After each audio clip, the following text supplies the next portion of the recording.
So YouTube it, you gotta subscribe, you gotta follow, you gotta show me some love. Subscribe, follow. Last two first. Last first, baby. Thank you. All right, that's the first fan. We are back with another BTM, Behind the Mile. We're going to Behind the Mile today with someone who really has something unique in the marketplace, something that many people don't know about. They were the pioneers of this innovative solution that they really control the marketplace in one of my favorite cities in the country, Chicago. So you're gonna like this episode, and you're gonna pick up a lot of nuggets about how you can evolve your final mile business to doing things that you may have not thought possible, but when you're paying attention to the marketplace and you can see things happen, you can skate to where the puck is going and not where it's at. And these guys have capitalized on something that I think is pretty cool. All right, Behind the Mile. See you in a second.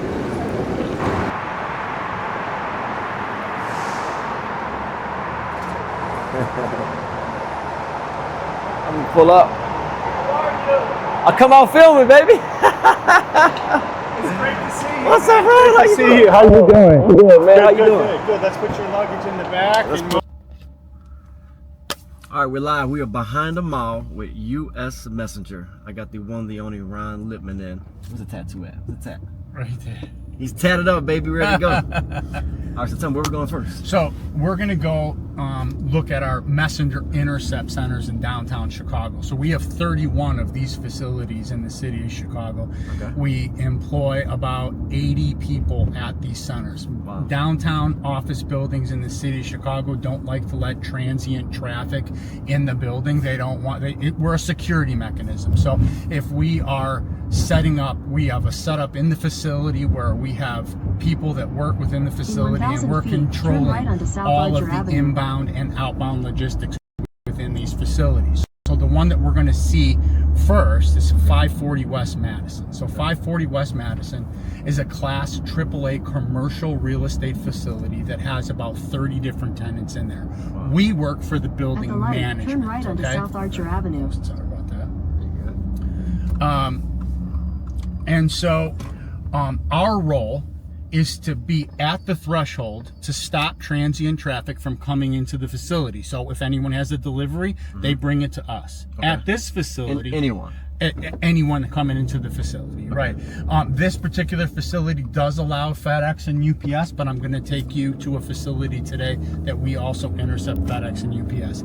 Here, the big deal is for U.S. postal mail. So when commercial developers are developing a property in downtown Chicago now, they do not allow, or I should say the post office no longer does suite-to-suite mail. That is, they're not going to send a postal person into the facility to actually do deliveries to each one of the offices. So no desktop deliveries? No, there's definitely no desktop deliveries. Brand new. Is that new? When did that go into place? So the city of Chicago had a reinsurgence starting in about 1999, where old office buildings were being torn down and brand new skyscrapers were being put into their place. So a lot of the addresses we're going to today, it's not the first building that's been at that address. Got it. So what happens is since the post office will not do suite-to-suite mail, the developers know that they need to build a room, which we refer to as a messenger center or mail room or messenger intercept center, in the facility that is manned by a third party. For example, US Messenger. We're the largest provider of this in the city of Chicago. We're actually the largest provider of this type of service in the country.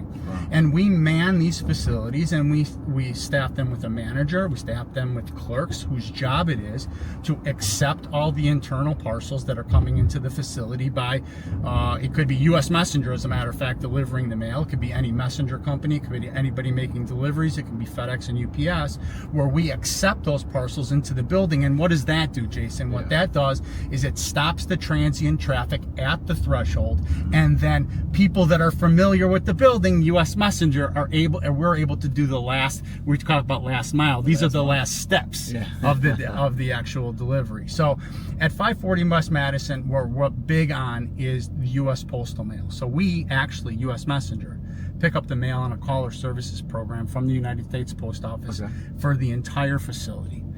We pick it up on what's called the jackpot. We don't get it sorted. We pick it up unsorted, and then we bring it to the facility, and then we sort it out by the 30 or so tenants that are in the building. And then we bring it up to the tenants of the building. Now, along with any other freight that may be coming in.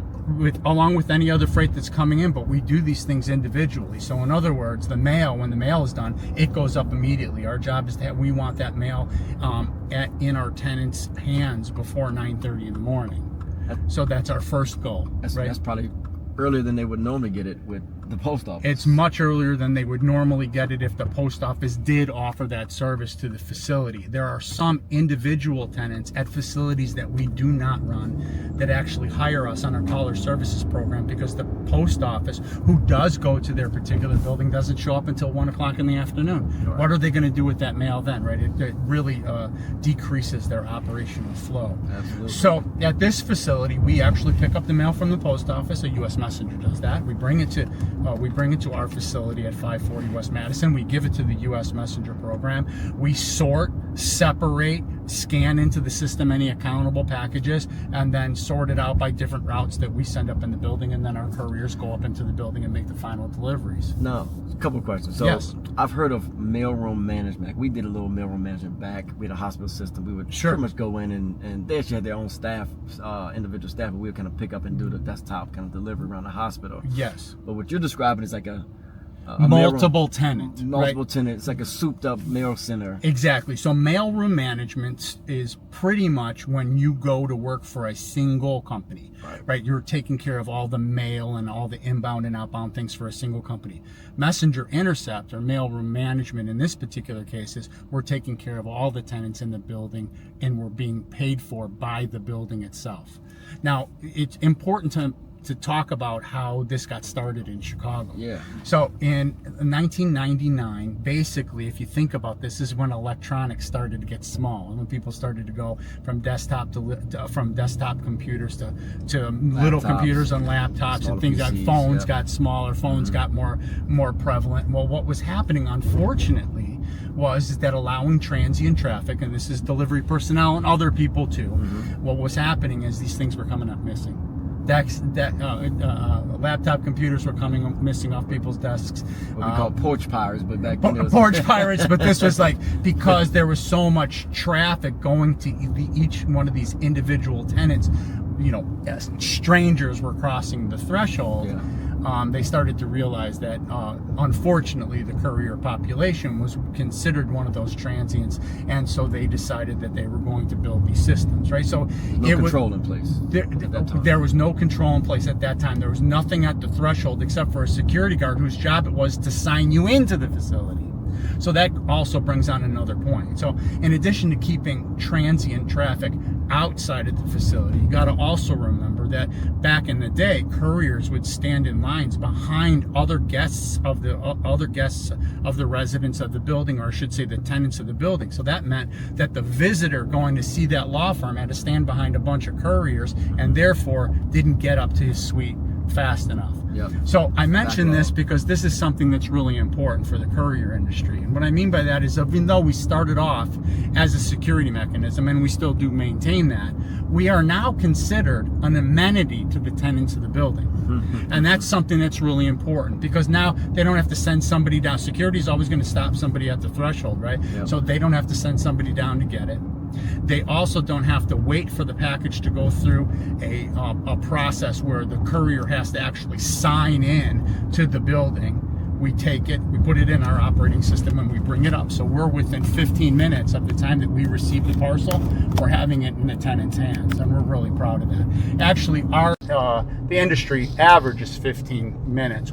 Our average is about 11 minutes and 50 seconds or so before we get it up. You're saying 11 minutes from the time it arrives in our facility to when it lands into that particular suite office. Exactly right. Now, there are some buildings that we actually do what we call accountables. That's FedEx and UPS. Okay. When FedEx and UPS come in, obviously they're coming in en masse, right? It's going to be a bunch of stuff, maybe a couple hundred packages that come into the facility, and then we're going to sort them out, and we're going to add them to our operating system. We're going to literally scan everything in, sort it by tenant, and then we're going to make the deliveries. In those cases, for accountable packages, our time limit is 30 minutes. But if you think about it this way, we have 30 minutes to get it from the time we receive it up to the tenant in the building. It beats the FedEx guy starting off at the top and working his way down the bottom. He's going to be in the building for about an hour and a half. So what did we do? We got the tenant their packages faster, but we also cleared up the dock space where the FedEx truck doesn't have to be there for an hour and a half,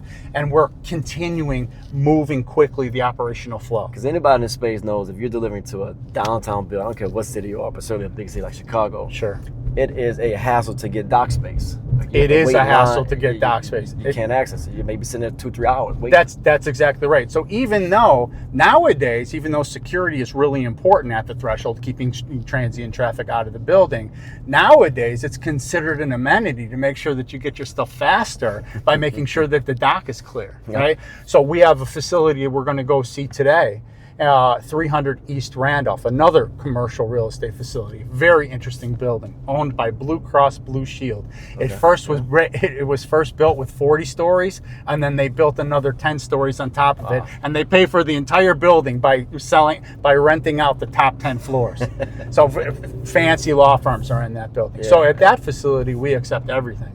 Right, and we actually go out to the dock, we accept all the parcels from FedEx and UPS, we scan them into the system, and then get them up to the firms in the building. Now, you guys are doing not just small parcels, but big and bulky type freight too? Great point. These facilities have to be large enough, I'm assuming, to handle larger freight, because offices receive anything. Exactly. So the messenger, the program I just described at 300 East Randolph that's a large facility. We have everything from something that's the size of a phone book, where we accept only packages that are 25 pounds and under, and then we have larger facilities, like for example 300 East Randolph and 227 West Monroe, where we're going to take you, we have the whole dock.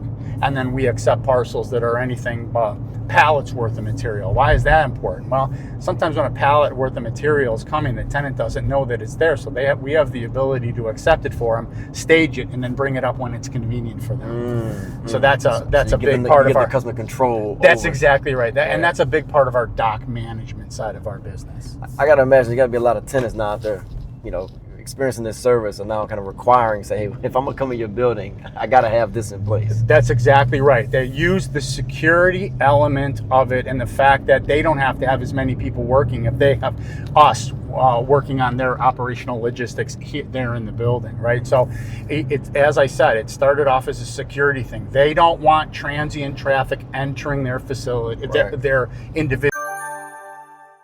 We've all heard the saying before: trust but verify. But in the last mile, when you're working with agents and master contractors, verification is manual, complex, and very rarely achieved. Enter GigSafe. GigSafe solved the problem that matters to you most. They've built a new network compliance tool that ties in master contractors, agents, and carriers so they can connect, validate, and authenticate their delivery and driver networks. With automated onboarding, live compliance tracking, and insurance verification, all happening in real time. No spreadsheets, no follow-ups, no more hoping that my partners are doing it right. Just one connected platform where visibility and control are at every layer of your operation. Turn your compliance into your competitive advantage. Visit gigsafe.com today. Individual suites, right? So we maintain that for them, and they deal with the U.S. messengers that are on site at their facility. It's familiarity. They have familiarity, right? And then those our staff members that are at the facility, they're taking ownership of the process. They're there. They're part of the operational flow. Back in, like I said, 1999 and early 2000s, when this service was really getting running in the city of Chicago, one of the main reasons to stop, and I said we want to keep transient traffic outside of the facilities, they got a lot of damage inside these facilities. So for example, you'd go into an elevator and somebody had scraped something on the inside of the elevator. I learned that maintenance of the inside of elevators was one of the things that cost these buildings a tremendous amount of money. So if they could prevent that, if they can prevent that from happening by making sure that the people that are coming into their building take ownership of the process because they're there all the time, then it definitely helps the operational flow, security, and tidiness. The other issue with big buildings like you guys are referencing, the elevator access, right? So if elevator's down because of maintenance, right, you got to imagine some very unhappy tenants sitting there. Absolutely. These aren't 2-3-story buildings. They refer to it as operational flow. So we help the operational flow of the building by keeping things off the passenger side. We do use the passenger elevator in some cases for smaller parcels, but keeping things off the passenger side and using the freight side of the elevator. So we go unseen, but we're making the deliveries. Yep. So that really affects it. I should also mention that we have 31 different properties. All downtown. 31 are here in Metro Chicago? That is correct. All 31 are in Metro Chicago. They are a variety of different sizes. 1-person sites all the way to 4, 5, and 6-person sites. They have people that we just collect messenger packages to people that we collect messenger packages and everything that comes in the facility, including FedEx and UPS. At some locations, we X-ray. They're different types of things. So your team is doing the X-ray? Our team is doing the X-ray. Wow. Yeah, our team is doing the X-ray. And we're going to bring you to 2 of those facilities because we have a captured audience. It's our job to turn that captured audience, into an engaged audience. And what does that mean? Well, that means that US Messenger has divisions in on-demand messenger, scheduled services deliveries, warehousing, fulfillment, all these different types of things. Well, if we have a captured audience and we're speaking to this captured audience and engaging them in all the different things that we do, well, let me just tell you this. There's about 450 tenants in these 31 properties.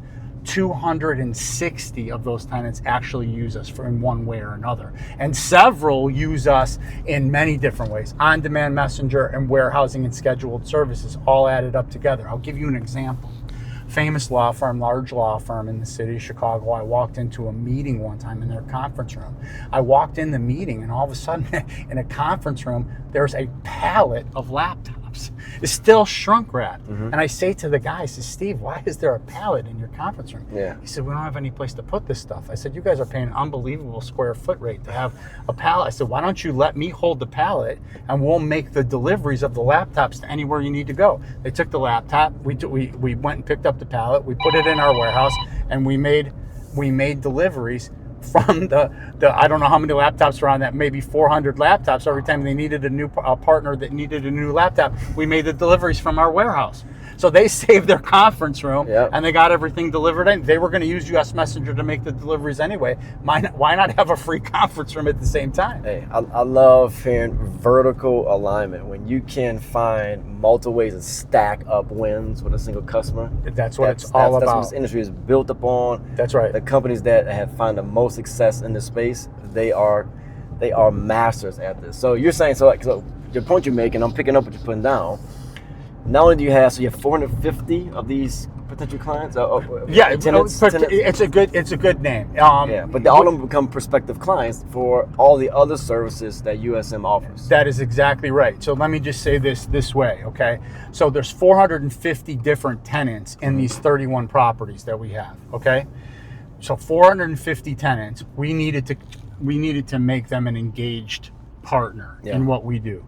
So what happens? The buildings let us talk to all the tenants of the building because the building wants us to be considered an amenity in the facility. Because did you know, let me just say it this way, the US Messenger operating system allows a tenant of the building to place an online order that tells the messenger center to pick it up from the 35th floor and bring it down to the messenger center, and with the same keystrokes tells US Messenger on demand to pick it up at that messenger center and bring it 35 miles away and do the last deliveries, all in the same keystrokes. You don't have to pick up the phone. We call it plugging into the intelligent building system. Yes, like very sticky. Yeah, it was very sticky. Very sticky. Very sticky. So, because they have to use the server just to bring stuff downstairs. We are going to touch it anyway. Yeah. We're going to touch it anyway. So if we can make it, like I said, plugging into the intelligent building system, if we can make that part simple, where there's not a dual notification process to get your thing delivered to Northbrook, it just gets delivered by one notification, why not do it? And it's completely seamless to the tenant. So the messenger center staff and the on-demand staff are talking to each other only electronically. They transfer the order over, and it's completely seamless to it's completely seamless to the tenant, Yeah. which is most important, but it's also really intuitive for our employees to be able to transfer those orders to another U.S. messenger. Now, you guys have built a proprietary system, or you've kind of customized something off the shelf and made this work? We use the Accelerator operating system. We're very proud to be one of the 5 first members of Accelerator, and we have been able to, through a great relationship for our IT department and our owners with Accelerator, to be able to tailor it for all these different needs. And it's really worked out well. That's awesome. That's Yeah. awesome. So you gave me the kind of market conditions that shifted these commercial buildings into wanting to have this messenger intercept service. Yes. How did you actually source them initially? Was there RFPs that went out? Did you just have relationships already because you were kind of delivering downtown? Like, how did you actually get into this game and now build a portfolio It's a of 31? great question. It's a great question. I'm really happy to tell the story. So we're going to bring you to the place where we started the Messenger Intercept Center in the city of Chicago at 227 West Monroe. And it's a good story. Okay. And the story actually begins before I worked for U.S. Messenger. I worked for another courier company. My parents were in this business for many, many years, and we had a lot of friends in the business, and I was working for another company at the time. Got it. And that company was short on drivers, so the owner of that company got in his Suburban, and he wanted me to go with him. I was a young sales guy at the time. We're talking about over 25 years ago, young sales guy at the time. So I would go and help him run, right? So he was the driver and I was the runner, right? All right. So, and we were successful at it, and I had a lot of fun doing it. Yeah. But one day, the guy driving the Suburban really pissed off some security guards of a building. And he got kicked out of the building. And the entire company that I was working for was being threatened to be kicked out of the building. And I had a very important client in that building, and it was going to cost me a lot of money. A lot of right. commission A money. lot of commission, exactly right. So I called my customer, I let them know what happened, and they set up a meeting between me and the management company of the building. And I went and I sat down with the guy. Great guy. He was really angry for what happened. He thought that the particular guy showed his staff member some disrespect. And we began a relationship, a professional relationship. I said, look, don't kick me out of the building because I'm a provider to this particular law firm and I do this. And the law firm was sticking up for me too. Right? Got it. Okay.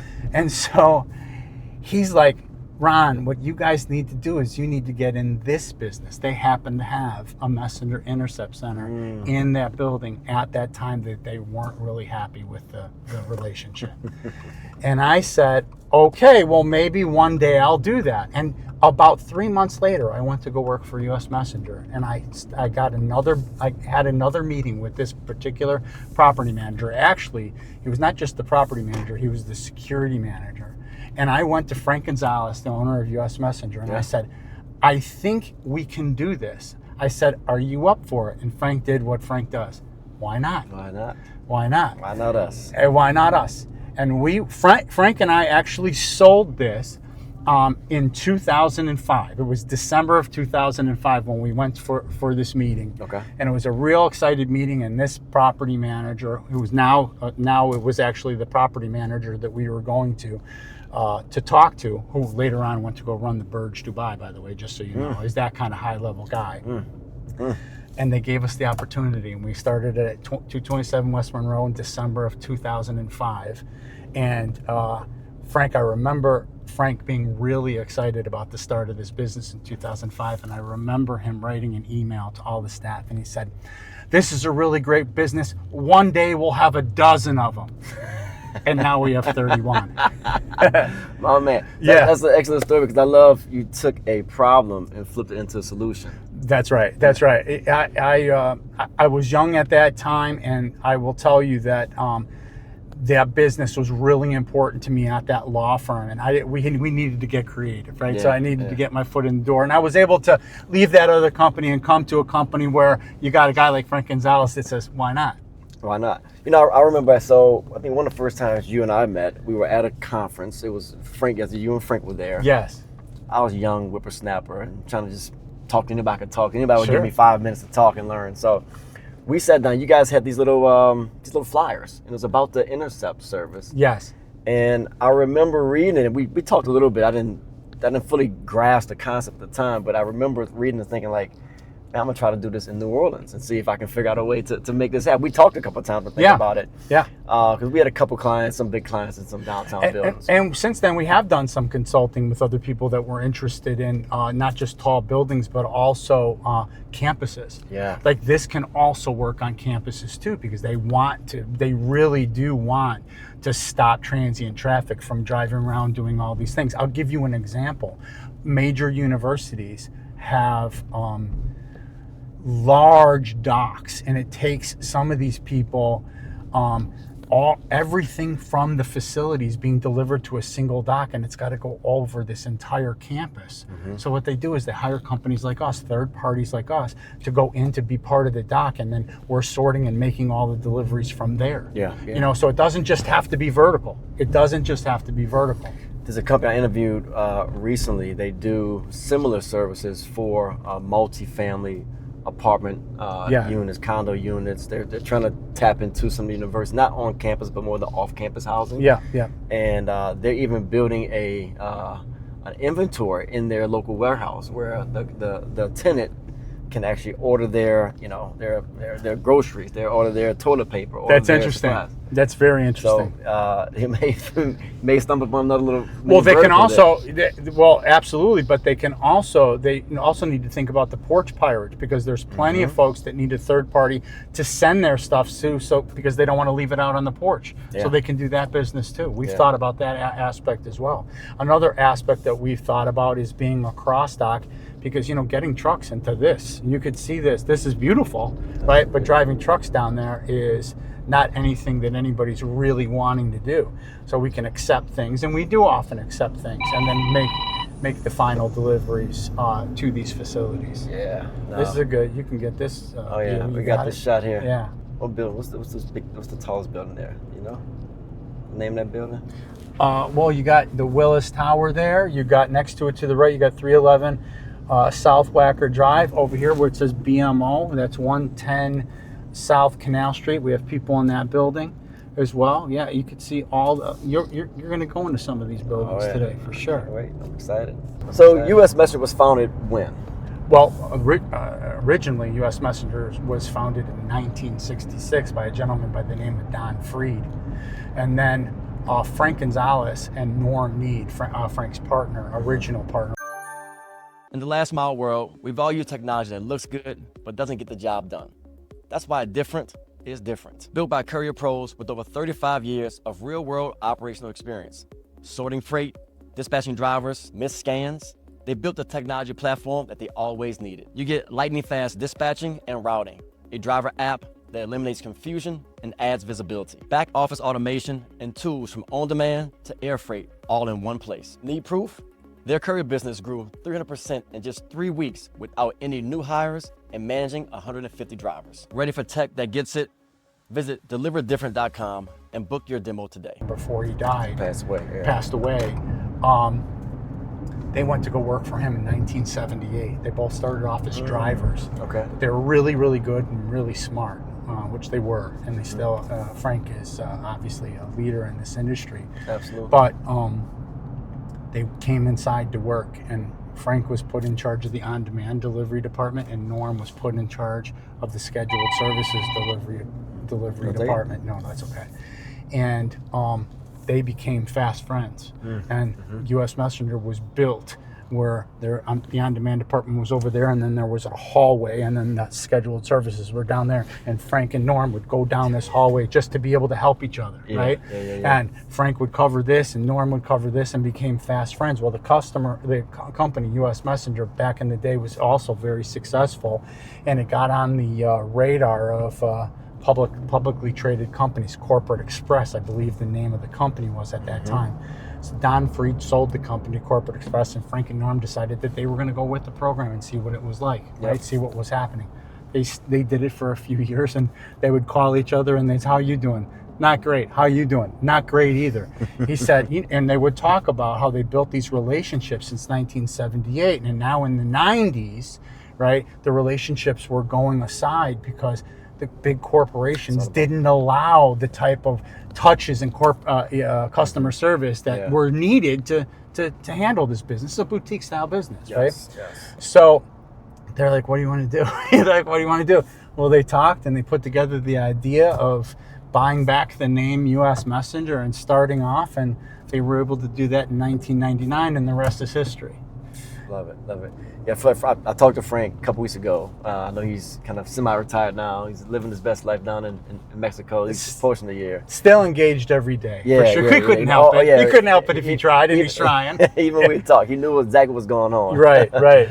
But yeah, he's a true legend in the industry. I know we've all benefited from his knowledge and wisdom. Oh, he's a and what he's maven built. for sure. And obviously Daniel is it's just like father, like son. Absolutely. Dan was there to absorb all the lessons of his father, and now he's there to take on the mantle to move us to the next stages of our success. We're very lucky.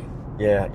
I had a chance to talk to Daniel. We interviewed, and we talked about the I guess most recent acquisition was Olympic Logistics. We're We're really lucky there, and that talk about another thing to be able to plug this captured, engaged audience into is I call it the weird stuff. And the weird stuff is that you have a law firm, right, that needs to be able to move something once in a while, right? So here it is. Sorry, I'm doing all this weaving in and out. I'm a courier at heart, brother. Courier at heart. Gotta get in where you fit in. That's right. And so the weird stuff is that here you have an office manager of a law firm, and the law firm is going to have a huge meeting, a worldwide law firm, and they're going to have a huge meeting, and they're going to need a bunch of stuff from the Chicago office, and they're going to need to bring that down to a resort in Florida because they're going to have 1,000 partners and their families meeting in this resort in Florida, and they don't want to source something when they get to a location where they don't have vendors. Yeah. They want to source it here. Well, what do they need? They need to be able to get it there. So do these people have relationships with trucking companies and logistics management companies? No, they don't. No. But they have a relationship with U.S. Messenger. So now, Jason, when the phone rings and the law firm says, hey, Ron, do you know anybody that can send us 253 footers to bring this stuff down to Miami, Florida? We say, yeah, we know somebody, us. Yeah, we can do it. And the way that this business got on our radar was we went to Frank over years and said, our SEO is really capturing a lot of really cool and interesting opportunities that we have to say, no, sorry, we don't know. Or let me see if it's a great customer, we're going to try and to find somebody to cover it for them, and we just pass it along to somebody else. Yeah, now we can say yes, because Olympic Logistics is really comprised of industry professionals that have been doing it for well over 20 years, and they're experts at the weird stuff because they know people that have that type of vehicle, that have that type of knowledge, that have that type of understanding to be able to do it. So now, I talked to you about the 260 some odd tenants out of 400 tenants that use us to do one thing or another. Right. Several of them have used Olympic Logistics as well. It's like an enhancement on the customization you're already offering. That's exactly right, because you know what? They don't want to have more vendors. They don't want to have to qualify somebody else as a vendor, get credit with another company. They don't want to deal with people that they don't know for things that are really important to them. It might be the thing that they do once a year or once every couple of years. They just want to pass it off to people that they trust. And U.S. Messenger in the Chicago commercial zone has about 4,000 different clients, right? So that's a lot of people that are trusting us to do that stuff. And so now our marketing challenge is to let people know the things that we've said no to in the past, we can do it now, right? Just say yes. Just say yes. And that's the thing about, we're going to a CLDA thing tomorrow, right? Yeah. I'm excited about that because we're going to get to speak to companies from all over the country. And we have been successful at past CLDA events on what we call the Just Say Yes system. So that means that the small company in, let's say, Memphis, where they have a customer that's calling them to ask them to do this one thing, and they really can't do it. They can do it. Yeah. They can say yes, call U.S. Messenger, we'll book it for them, we'll charge them, our customer will be the courier company, and they can charge their customer for the delivery, and they can just say yes. We love it. Just say yes. He's making it easy for you out there. That's right. The weird stuff is I've done a little bit of this. We moved some jacuzzis, we moved like pool tables, a sculpture. I've in the healthcare world moved some like microscopes, some very high end and Absolutely. man, there was one time we was moving like a Pentero microscope, and I forget this thing was worth I think $100,000. Yeah, or more. And yeah. more, probably more. And we were afraid to say no because it was our big customers, big hospital system. You don't want them to find somebody else. You don't open the door for anybody. It's like it's like being the starting quarterback on the team, right? I'm not giving that back up any rep. That's exactly right. So, but I was so terrified, and we didn't know what the hell we're doing. I literally rode in the back of the straight truck, and just we strapped it in. I was just holding on tight, and we're just rocking and rolling. That's baby. how we build businesses, right? That's what you do. We gotta have our sweat involved in it. You gotta fake it till you make it. That's exactly right. But obviously, there's a better way to do that. And you're saying, not just in your local market, but anywhere in the world. Well, that's the other thing about Olympic Logistics. It's international, right? And you will, when you're doing business in a corporate market like downtown Chicago or any major metropolitan area, these people don't just have offices here. They have offices all over the place. Yeah. I'll tell you another thing that's been really successful for us. It's another law firm in the city of Chicago at a building that actually we don't have. But we bought another company and we ended up earning the business of this law firm. And we went up there, Landers and I, who I was talking about earlier. Yep. We went up to the law firm and we said, hey, we can do the weird stuff. We started doing our thing, right? Mm-hmm. And we can do the weird stuff. Well, what's the weird stuff? And we started talking about how anyone from any of they have 15 different U.S. offices. Anyone from any of your 15 offices ever need something done? They said, yeah, we had a Jacksonville to Jacksonville yesterday, and they asked us if we had anybody, and we had to say no. And I said, just say yes. Just say yes. We did Jacksonville to Jacksonville twice for this particular law firm, and they could not have been happier for us. It was a small delivery for us. It was a nice opportunity, but now they know who to call. Yeah. And the first time they asked, hey, can you guys do it? The second time they didn't ask. They knew we did it. They knew it. They knew it. So we were really proud of that. You had a trademark that just say yes. Just say yes. Just like Nike. Exactly right. Exactly right. All right, so we're close to getting to our first location. We are. We are minutes away. Pan it out so people can see kind of where we are. We are downtown Chicago. We are in the thick of it now. We're in the heart of Chi-Town, the windy city. Not too windy today. Thank goodness for that. Yeah, thank goodness for that. And this is, I'm going to bore you like I bore my wife and daughter when we're in downtown Chicago. We have people in this building. We have people, and we have people in 31 different properties, so I'm never going to shut my mouth. I love it. So that was 2005 to 20 years later, you've got 31 of these messenger intercept clients. That's right. And so when you sell, so you mentioned earlier. I'm sorry, I got to interrupt you. We have people in that building. We have people in that building. We have people in that building. We have people in that building. We have people in this building. That's real. That's real. Now. All the staff persons inside, are they employees? They're W-2s? Oh yeah, employees. They're all employee employees. staff. Okay. Yes, exactly right. So all W-2s, and I can imagine they probably know each other pretty well. You probably build some community within the U.S. Messenger network because they're blocks away from each other working. True, and people that come to work for U.S. Messenger don't really start off as supervisors, so they're going to get a lot of experience as clerks in maybe many different buildings. Maybe they started off as a flex staff member here, a replacement staff. A replacement staff member is the best kind of person to promote because they have the greatest experience at all of these different locations. Versatile. Yeah, they're very diversified in their understanding of what we do. So they do get to know each other. And I hope they get along because some of these places are really tiny. I'm not going to bring you to a tiny one today, but we have one that's about the size of two phone booths. But yeah, they get to know each other. They get to understand. Oh, and you know what else is great? The greatest thing is when a tenant from this building moves to that building and we serve them in this building and we're going to serve them into the other building. So here's another, the law firm is not going to stop getting mail at their original building, so we run shuttles from one building to another. So they keep getting mail at this building for a year, and we run a daily shuttle picking up their mail and bringing it there. Could we do that without the messenger intercept business? Probably, but we wouldn't have known about it. Yeah. You see what I'm saying? Yeah.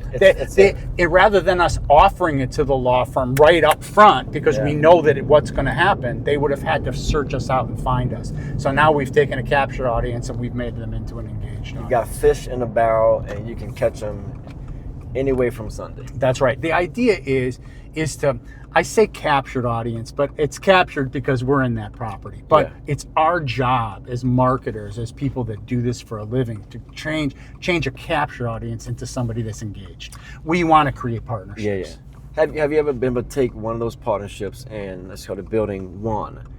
That tenant leaves, goes to building 10. You may not be in that building, but they go to the landlord or property manager and say, hey, look, we got to bring these guys in here. They're going to change everything. Have you ever been a grow kind of Knock off the wood. heels? Yes, that has happened. It goes by, and let me tell you what's a small community, the property manager. So yes, it's happened with tenants before, but it's also happened where we built a system with a property manager, and then that property manager goes to work at a different property, and then he wants US Messenger to come and run that property for him. That's happened many, many times because that is a small industry. Yeah. It actually reminds me of, I have a background in the parking industry. My family we have a parking management company. We manage airport parking facilities around the country. But the way that business was built was working with developers. Developers are starting to build. This is most municipal parking, but building big high-rise buildings, and they have to have a parking component. That's right. So you and I both start before the cement is even dry. Yes. That's what we always say. Yes. We've been on this site. We go on sites at least a month before any tenant moves into a new commercial. We have to have hard hats.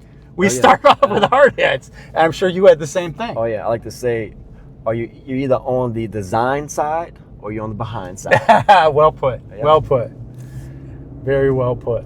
All right, so we're gonna break here. We're gonna tee you guys up because we're going to, what's the first building? 540 West Madison. We're gonna actually I got to go around the block to pull on the dock because this is a one-way street. So I'm gonna go around the block and I'm gonna pull on the dock right there. All right, we'll see you inside 540 West Madison. That's the first. Here we go.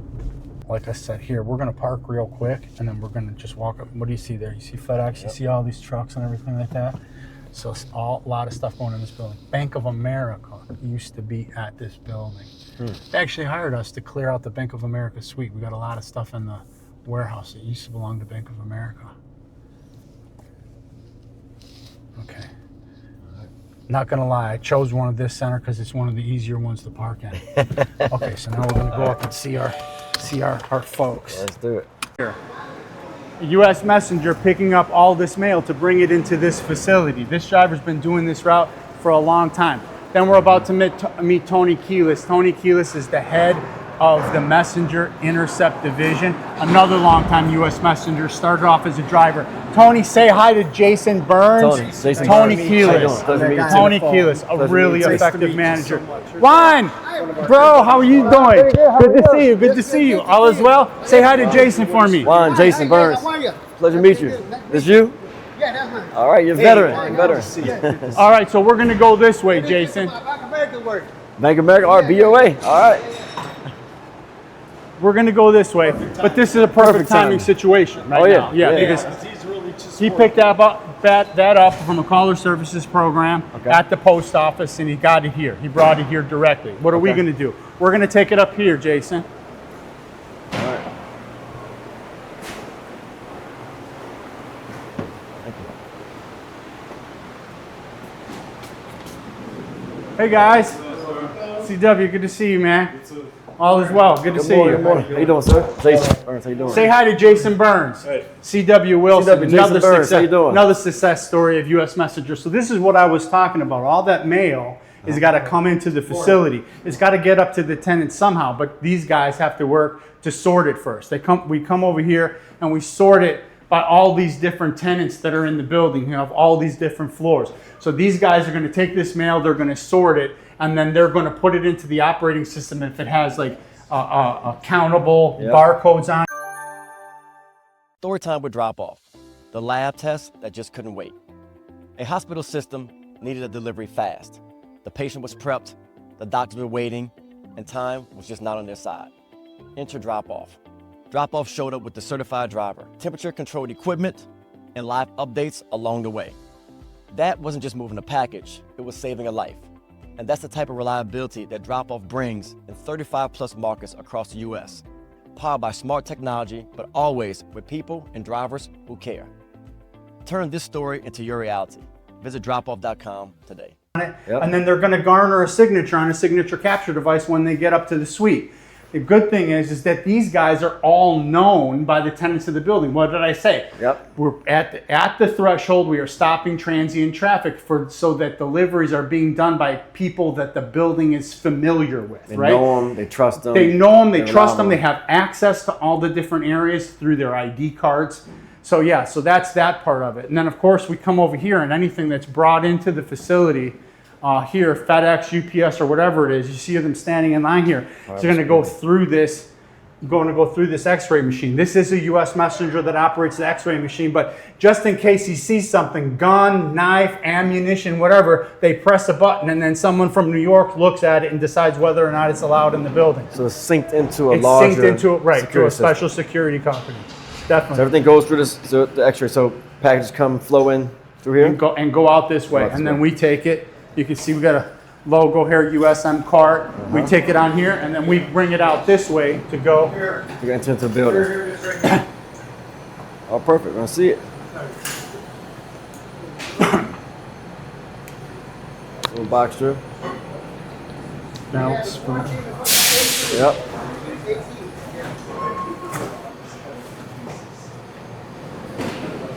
Juan, how long have you been doing this run? 27 years. 27 years. Yes. This run. Yes.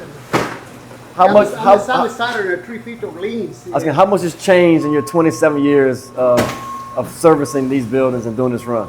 But now the change of this is a lot of mail. Before this, every trip is a 60, 70. Yeah. And weekends, it's a lot of mail. There's another driver. He told me. This operates. But This Monday particular to mail Friday, run yeah. for Bank of America operates Okay. 7 days a week. And I said, thank you, God. You got to work. Yeah. Yeah. Without everything, it's an electronic transaction. Yeah. But now Bank of America is still a business. But now you remember St. Louis, Missouri. Come around, so we're scanning in, going through. You see this? Yeah. Yes, Yeah, for sure. Yes. So we're screening all the packages, all the freight, making sure it's secure. Sorry. So if you see an issue, what happens? If something happens, some triggers Hey, is the system. dog still here? Yes. Okay. Go off and just like you said earlier, you know, they couldn't take New York and they'll see what it is, weapon or something like that. How often does that happen? Have you? Well, since I've been here, That's good. That's a good thing. That's a good thing. That's a good thing.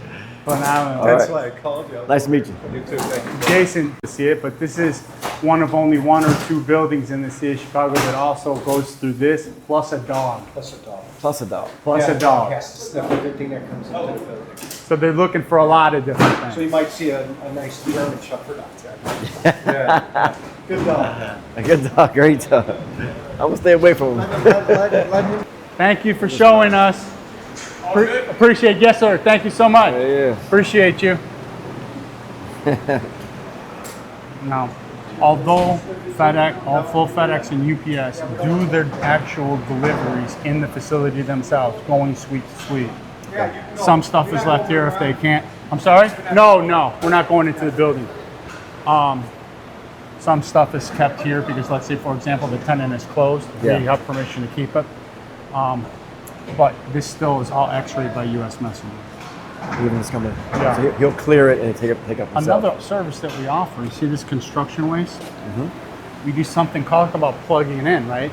We do something called dumpster logging. So Dumpster.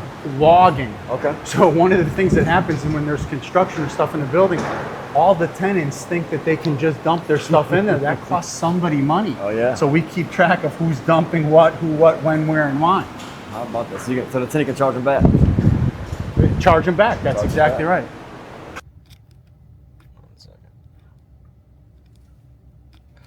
Okay, so every building, every new building that you can see, we have a program in here. In this building, we have actually 3 programs. 2 docks, because they're separate, and a messenger intercept center.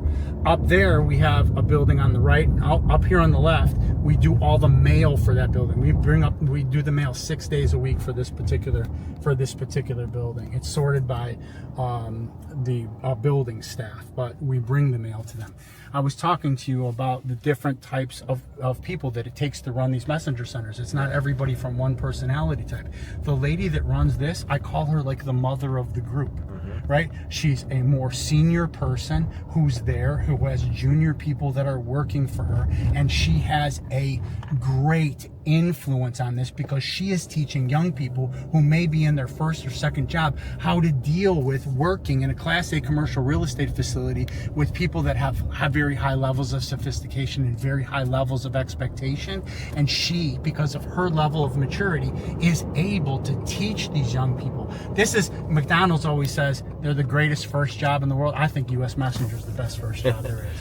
Yeah, because you got to take people from very little experience to know how to work in a pretty high profile professional environment. That's right. That's exactly right. All right, we're pulling to our next stop here. Yep. Where are we at now?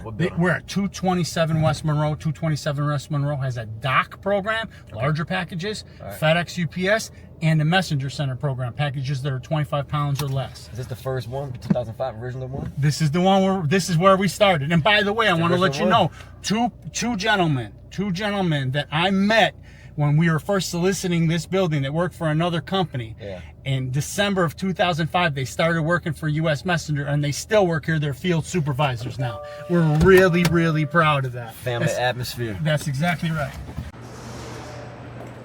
So Jason, we're walking to the dock side of this building. So this is a dock program. So at this particular facility, we take larger parcels. We help take FedEx and UPS. We do all this kind of stuff. And these are the guys in here that are actually doing this. Here's something that's really interesting. They're taking the place of security right now. So that means that if somebody's insurance needs to be checked and when coming in the building, they do it.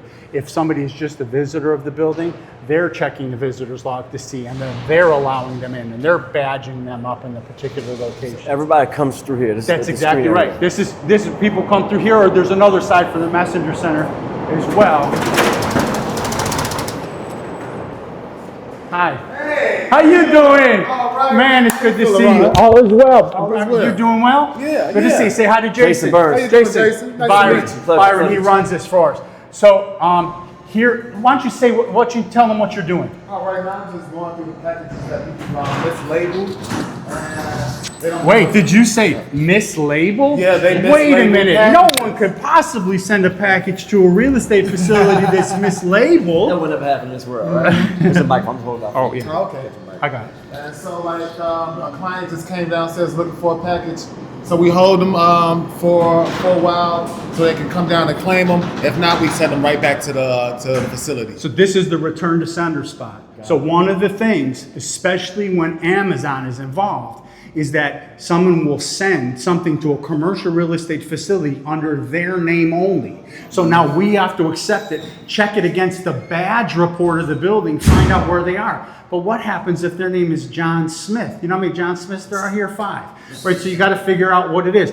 So sometimes people have things that are sent by the wrong name. They don't put the right delivery address, so we don't know the suite to deliver to. A lot of people think it's okay to deliver to a commercial real estate facility under one person's name. No, you've got to have the name of the company, the name of the person, and the suite number. So It's like they're lost and found. this is the lost and found. That's Essentially. right. That's right. That's right. Yeah. And then Byron has 2 folks that work in here. This is where staging stuff out here for FedEx and UPS to deliver. So these things get scanned into our operating system so that we are collecting the signature just like FedEx and UPS would collect the signature. Actually more, because now FedEx and UPS has a significant amount that just can be left. We collect the signature for everything that gets scanned into the system. So these items are coming inbound. That's correct. That's correct. Yeah, this side is inbound. That's correct. And your guys will come take these and they'll do the kind of desktop delivery. Exactly. Guys, say hi to Jason real quick. I want him to see your number one tool, your smile. This is my what? Come on out. 5th month? Yeah. What's up, fella? My name is Devon. Devon. Jason Burns. Nice to meet you, man. How you doing, man? Bobby Nixon? Bobby, Jason. Nice to meet you. Mr. Nixon. Good to see you guys. I told him the number one tool is what? The smile. That's right. That's right. All right, quick question before we wrap up. What's the most challenging part about this operation? The most challenging part about this operation is really just getting them up on the right time. Right, Tom? Getting it on, delivered on time. Yeah. So you guys manage a lot of different freight coming inbound, a lot of different carriers coming inbound, right? How important is it to screen that to make sure that there's no issues coming into the facility? Well, we got to double check. You say the bonds? Bombs. I ain't seen no bombs. Okay, now we gotta double check the packages to make sure they're going to the right place.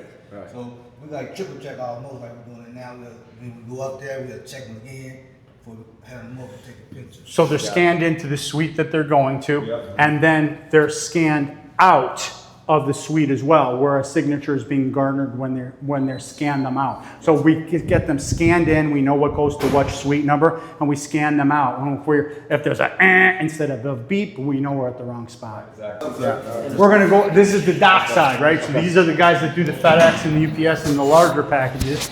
Now we're gonna go over to the messenger intercept side. This is where the smaller packages are.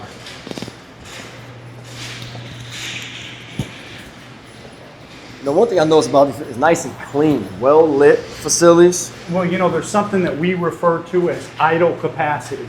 Idle capacity is when we have staff on site that aren't currently doing anything. So we are part of using our idle capacity to make sure that we have a clean, most important, safe work environment. Yeah. So we're part of that. And we also work very closely with security. We work very closely with housekeeping to make sure that we're all, you know, doing things right. Hey guys, how are you? Good. So what's happening here is that Evelyn has a parcel that, Evelyn, say hi to Jason. Evelyn, Jason Burns, pleasure to meet you as well. So what's happening here is Evelyn, who's by the way been with US Message for about 17 years, right? 17 years. Has got a parcel from a tenant in the building, right? So what she's doing is that, what did I talk about? Intelligent building system. Yeah, the tenant placed it online. It told Evelyn to go up and get it, and then it told these guys to come and get it as well. These are the on-demand couriers. Guys, thanks for being here. We appreciate it. So that means, what happens? What happens? That means that we don't find out that it's, when you plug into the intelligent building system, your courier isn't finding out when it gets up here. Your courier is finding out when it got placed there. So you could see he's waiting for the parcel, right? Yeah. What did that take off of the delivery time? 15 minutes or so, right? Absolutely, absolutely. Yep. Every minute matters. That's right. Every single minute matters. Bikers, man, I love it. I love to see a biker. You look amazing. Thank you. I should have you on every piece of marketing material we have for sure. How you doing, Jason man? Burns. Jason, how you doing? Pleasure. So you bike around Chicago? Yep. Yeah. How long have you been doing this? Just have work. It's about 2016. 2016? Yep. Okay. What's your favorite part about the job? You know, days like this where it's just nice and mild and sunny, like not a cloud in the sky, it's not, you know, burning hot, it's not raining, it's not cold, it's just pleasant. What's this It's the best days. Biking, so I used to own a delivery business years ago. We had a lot of bikers down in New Orleans, where I'm from. But biking is some of a lost art, I would say. A lot of companies have gotten away from using bike messengers, but I love it because it's probably one of the most efficient ways of getting things to A to Look B. at his legs. I'll see this guy. That's an expert. That's an expert right there.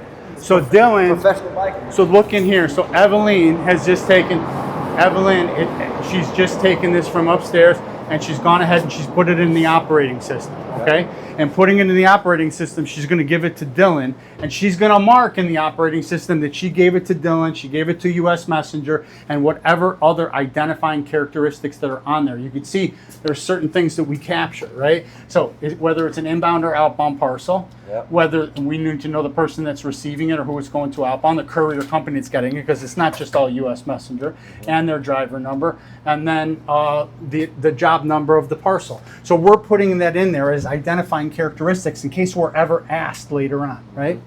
Okay. Barcode scan. The whole thing. And you know, the accelerator operating system, as you know, if they use us, it's going to create a barcode for it automatically. So we have it in there. And then she's going to give it to Dylan.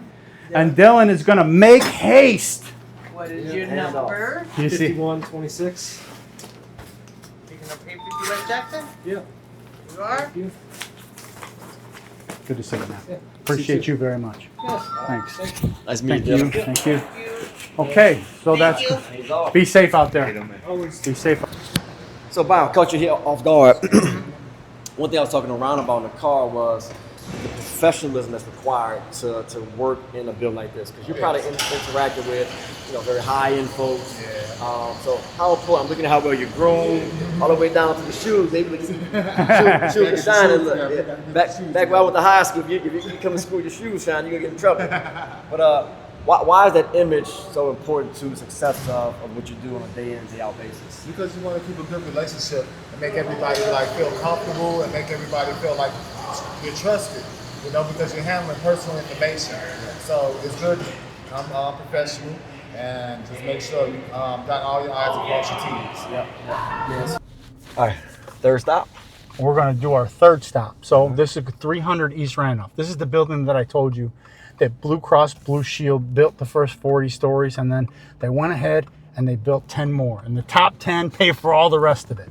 So the bottom half of the building belongs to Blue Cross Blue Shield, meaning that's where their offices are. Yep. And then the other floors belong to law firms, and McKinsey's in that building. So you're talking about management consultants and stuff like that in that building. So why is that important? Well, that means that everything that comes in there is legal materials and things of that nature, right? Mm-hmm. So all that stuff is really important. We deal with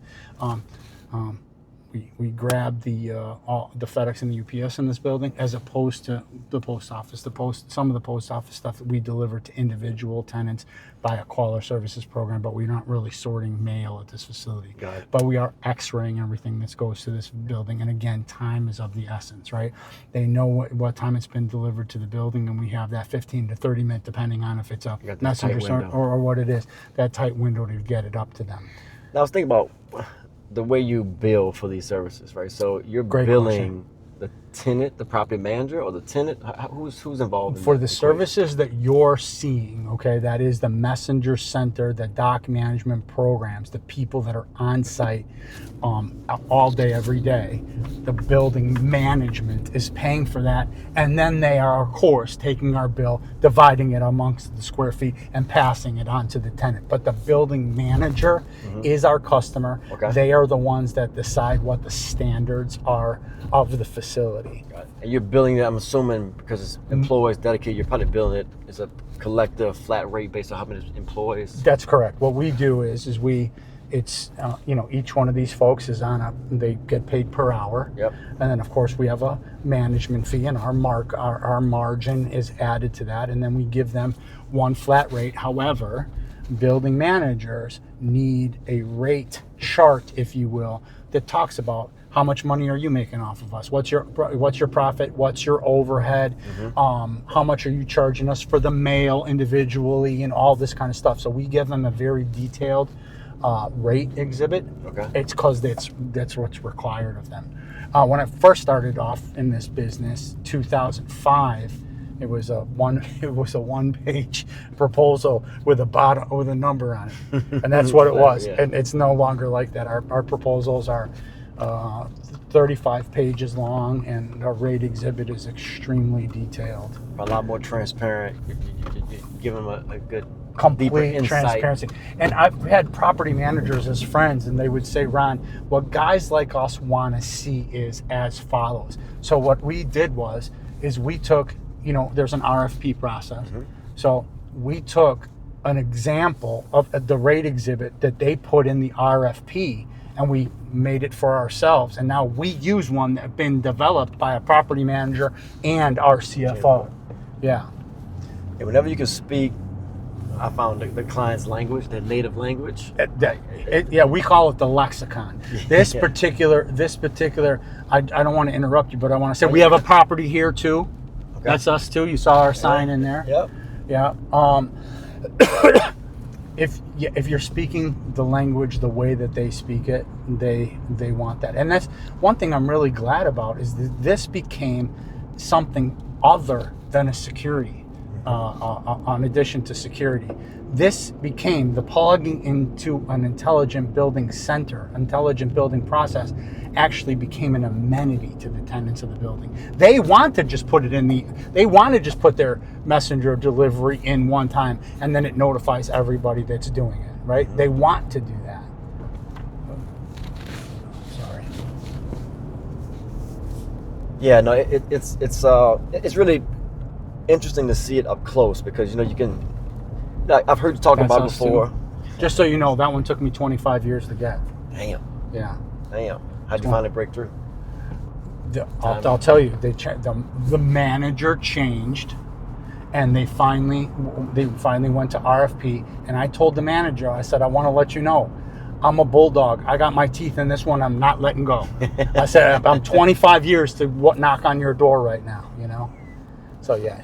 That persists. Where does your tenacity come from? Like you mentioned, your family's been in this business. You've been around for stuff. But where's that? I mean, the energy you have, like the excitement you have, like. And I've been around you a few times. You know, put a show on for me. Like, where does that come from? Well, you know, I got to tell you, I love people, right? And when you can make people happy, when you can use what you've learned from your father to make people happy, that's just an automatic high for me. It just really, really is. I hate pissing people off, right? So we got to get this stuff done on time. And I happen to be at work. You saw these kids that work for us. Yeah. These kids they're smiling. Yeah. They have high energy. They love when they see you. They love when they get compliments from the tenants of the building, and they work towards that too. We hire people as mirrors of ourselves, right? But no, I'm just lucky to be in an industry that I like, that allows me the opportunity to be able to speak on things that I know about, that I've learned over a period of time as well. And you know, when you work for a company, when you bring in a new idea 25 years ago and you say to the owner of the company, Frank, what do you think? And he says, why not? Well, I don't have a bad day. I don't have a bad day. Yeah, he empowered you. That's exactly right. And look at the results of it. Right? That's exactly right. Every building we're walking through or seeing is the result of why not. It's the result of why not.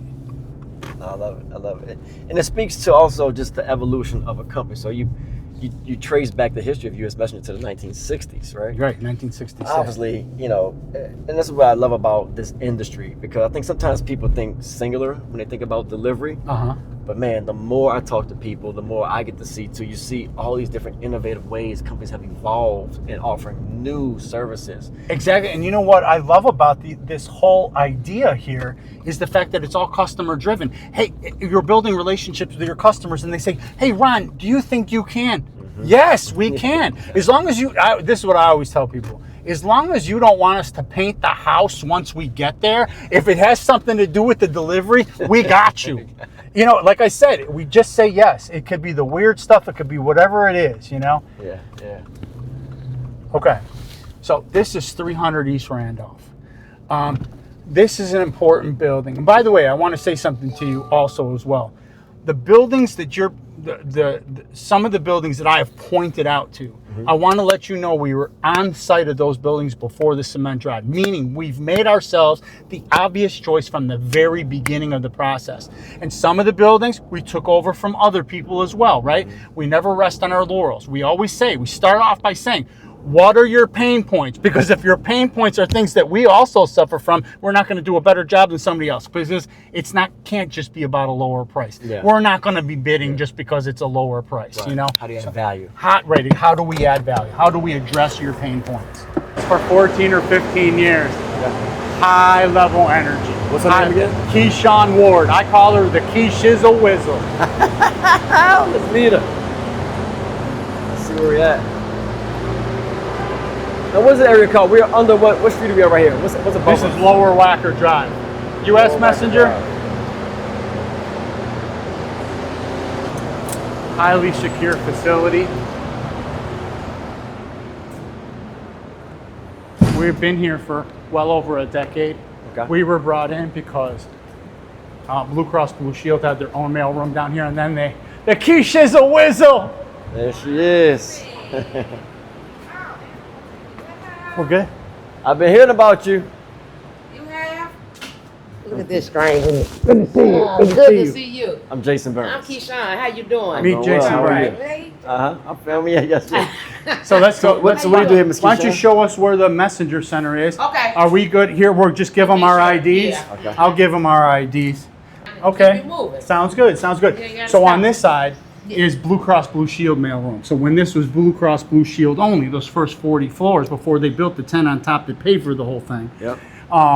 They had only their own mail to sort. Okay. But since they were going to go commercial real estate, to have other tenants in the building, they needed somebody to come and do all the sorting and receiving for everybody else, right?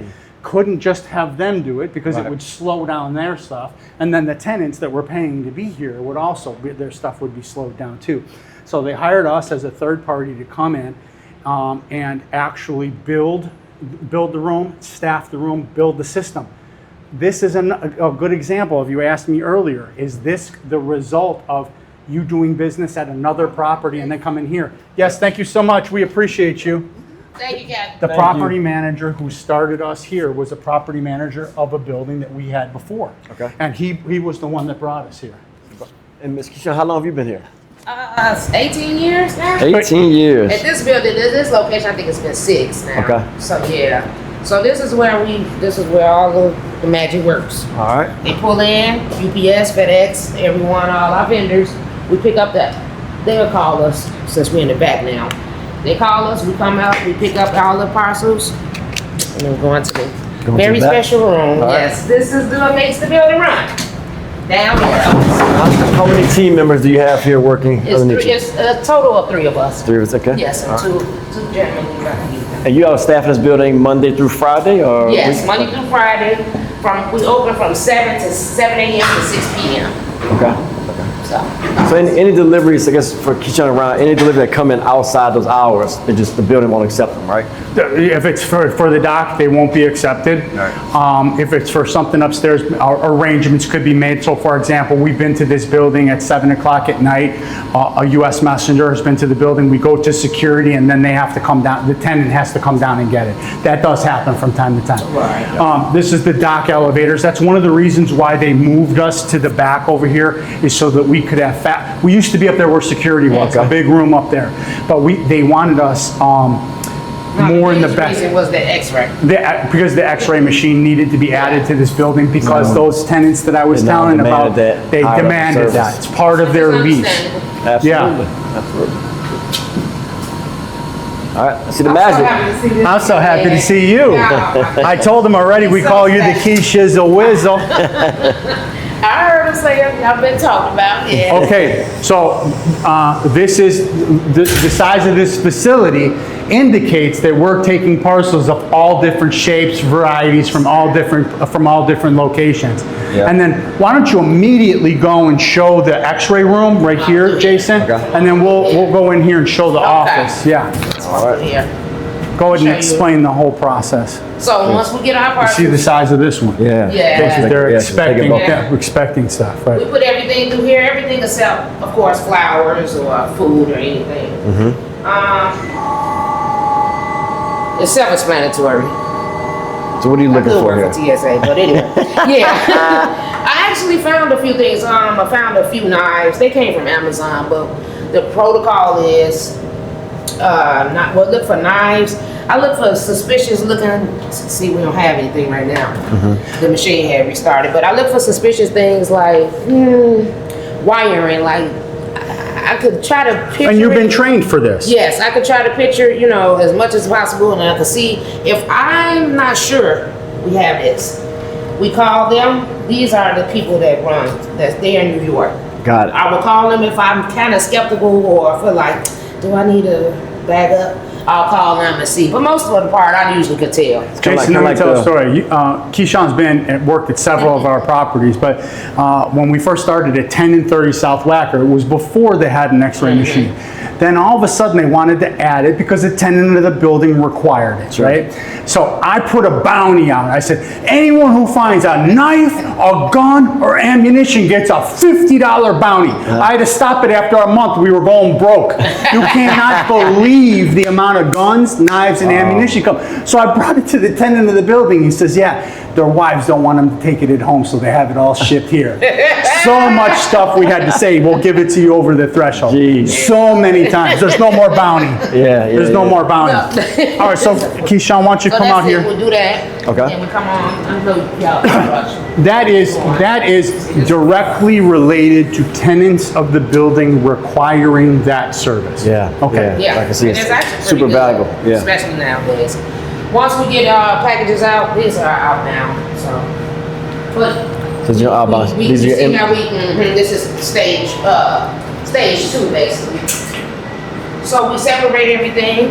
You see his names and everything. Mm-hmm. We separate everything, and once we get the separation, that's when I want to put it in the system. Okay. So I go over there, and then I start And scanning. you're putting it in the system to alert your kind of runners who's going up and down the building. Where they going and Tim, good to see you. also to be Good to see you. helpful for us. I haven't seen you in a while. What's your first name? Rashid, good to see you. To have that Because full, things come up missing sometimes, and you know. yeah, it helps you with the visibility of the chain of custody. Exactly. So Yep. yeah. All right. How you doing, sir?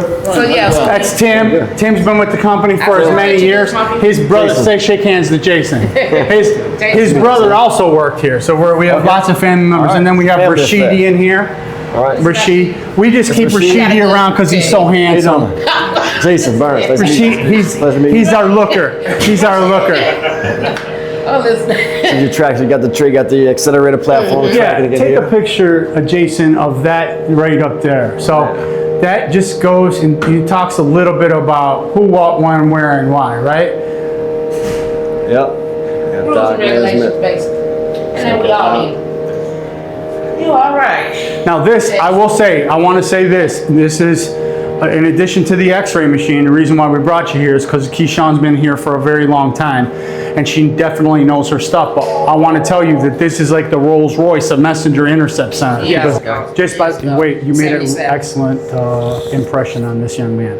Oh, This that's Jack. property Yeah. management company that Yeah, just that's whispered in my ear about how awesome she is. Oh. But we already knew that. We already knew that. We already knew that. That's why you started the show. That's All right. Say the best Anything for else you want to last. see at this particular center? No, I think we got it all. You good. Guys, thanks so How long much. you been doing this? Appreciate you. So I'm a second generation owner of a fine mile business. So my parents had a business. I'm from New Orleans. I And love to hear that. Oh, so wow, we beautiful. sold it in 2020. I left. I joined a company that bought us for a couple years, and then I started doing insurance. And in December last year, I would host these discussions at a conference, and this guy said, "You should start a podcast." And so I started the awesome. podcast. So it's called Last the First, and we talked I'm to gonna have to look you industry up. Yeah, leaders. that's awesome. Look it up. They're worth looking at. Yeah, They're go to worth looking YouTube. at. So we talked to the kind of people that's moving this industry from last to first in supply chain. Jason I love is it. a true You are right. success I story. appreciate it. Well, let me tell you this. Jason's a true success story of what relationship building does. Because his family sold his last mile business, but then he took the relationships and he parlayed it into other businesses that he goes and he talks to this same audience about. Right. It's really great. Yeah, He's a great guy. That's Yeah, awesome. we want to bring more attention to this industry and ready to humanize it. So That's right. everybody right now is hitting these buttons and getting fast deliveries happening, but no one's really appreciating like all What's the what's work. behind it? Exactly. what's happening behind the That's scenes. right. So the goal is Make kinda- the building go around. Yeah. That's right. Yeah. Operational That's it. flow. And I love that. Thank you. I appreciate you. Thank you. That's a miniature hug I for won't you. see him no more. So, Nice meeting you guys. All right, y'all take care. Through several different property management companies also. Yeah. And when I'm assuming at some point you have lost one or two of these accounts over time. Sure.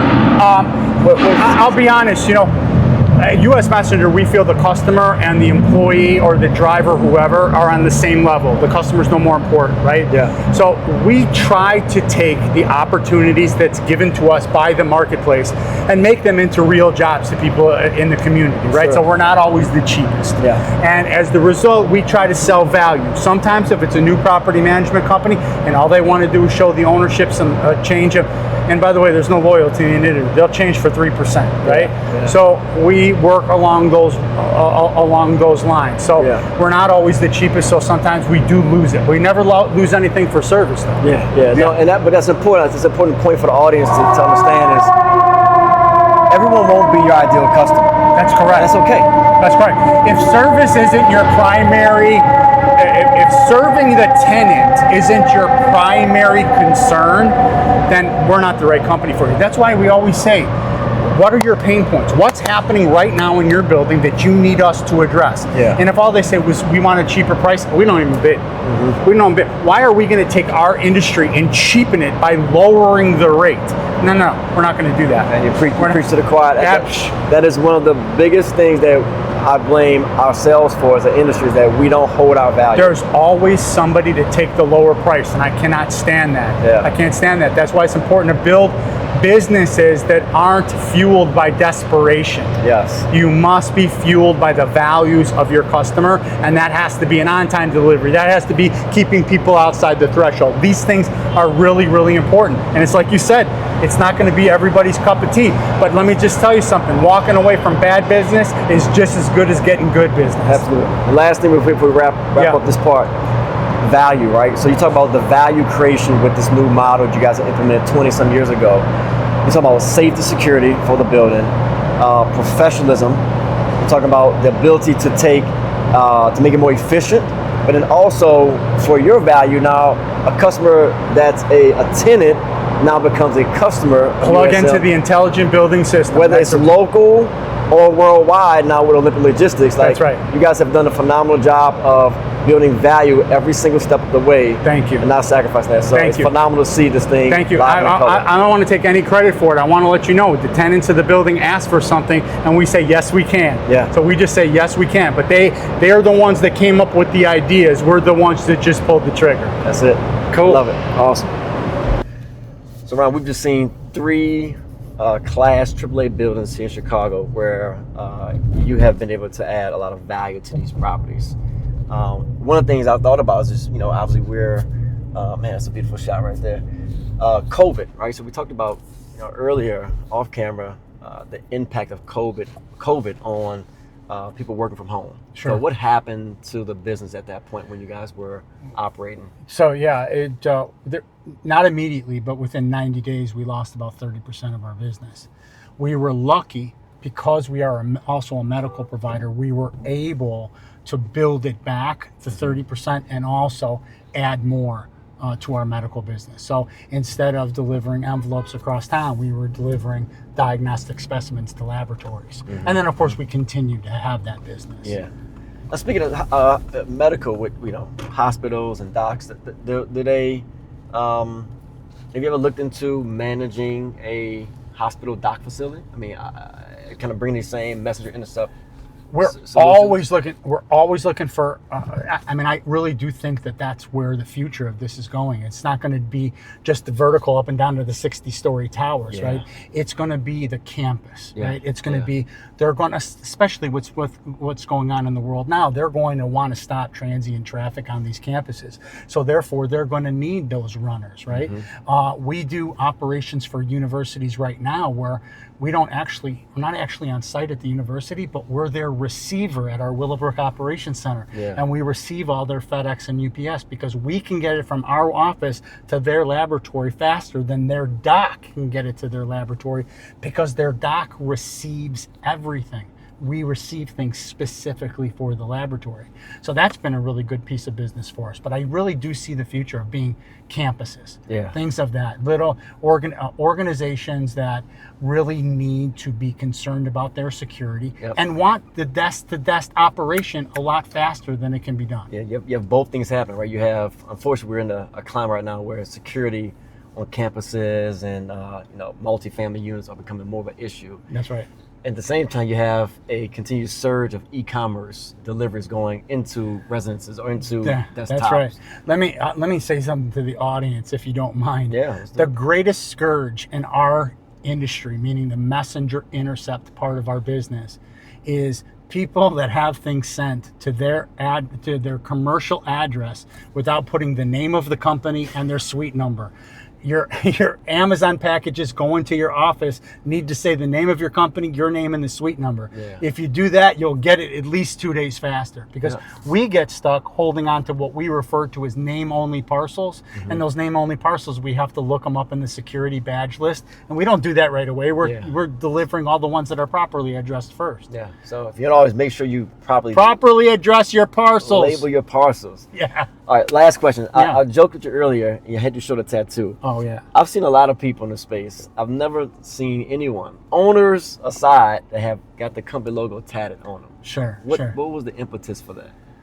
So, I mean, look, U.S. Messenger has been really good to me really, really good to me. When I was in the Marine Corps, I have my Marine Corps tattoo, right? Yeah. I consider this to be a service. Like I'm serving U.S. Messenger. I'm serving the clients of U.S. Messenger, and I take that very, very seriously.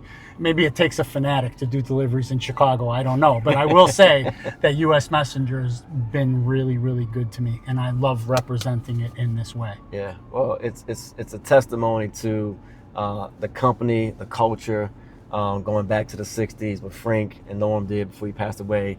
Obviously, I had a chance to talk to Daniel. The future of the company is in great hands. And then just today, you know, I really appreciate you taking me around and showing me and showing our audience this messenger intercept service, because it's something that you have to see to understand fully, kind of the breadth, the extent of it, and then how it can complement and fold into your existing business. Because the one thing we talked about it before is vertical alignment. The more you can get your customers sticky to your systems, your processes, and now with the Olympic acquisition, That's right. I mean, you could take this thing around the globe. And that's that Just Say Yes system. And now we're taking the Just Say Yes system, which is we got when we added Olympic, and we're adding that to an industry that never had access to that before. If they needed to do a truck delivery or an emergency delivery across the country and they needed to get there today, they had to build new relationships rather than using the relationships that they already had as part of operating their firm. Yep. And, you know, being able to have vendors you trust, as you know, is really, really important. So we just maintain that trust with the people that we're building partnerships with. Amen. I appreciate the time today. Appreciate you. Awesome. Thank you so much. All right. Last First Family, that's Behind the Mile, U.S. Messenger, Ron Libman. If you didn't pick up something from this episode, you must be sleeping. So I don't know what's happening out there. But please take some nuggets away from this episode, because there's so much you can learn from the evolution of a company, what they've accomplished, and where they continue to go with an acquisition that's going to open the doors up to this thing to operate worldwide. So thanks for being here with us, Ron. Appreciate it. Call us if we can do anything for you. We appreciate it. Call the man. All right. Bye-bye. We're out.